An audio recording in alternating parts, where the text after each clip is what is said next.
Zee 24 तास एक पाऊल पुढे। यशवंतराव चव्हाण यांच्या जन्मशताब्दी वर्षाच्या समारोपासाठी मुख्यमंत्री पृथ्वीराज चव्हाण आणि उपमुख्यमंत्री अजितदादा पवार यांनी कराडमधील यशवंतराव चव्हाणांच्या समाधीला पुष्पचक्र अर्पण करून त्यांना अभिवादन केलं। तसंच यावेळी यशवंतराव चव्हाण यांना 12,000 शालेय विद्यार्थ्यांनी गीत गाऊन आदरांजली वाहिली, तर विधान भवनातही महाराष्ट्राच्या शिल्पकाराला आदरांजली वाहण्यात आली। मुख्यमंत्री पृथ्वीराज चव्हाण आणि विधिमंडळ सदस्यांनी विधान भवन परिसरामधल्या यशवंतरावांच्या पुतळ्याला पुष्पहार अर्पण करत महाराष्ट्राच्या शिल्पकाराचं स्मरण केलं।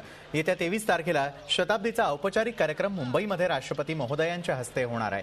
मुख्यमंत्री आणि उपमुख्यमंत्री यांनी विद्यार्थ्यांना यशवंतराव चव्हाण यांचे विचार आत्मसात करण्याचा सल्ला दिलेला आहे। येत्या 23 तारखेला शताब्दीचा औपचारिक कार्यक्रम मुंबईमध्ये राष्ट्रपती प्रणव मुखर्जी यांच्या हस्ते होणार आहे।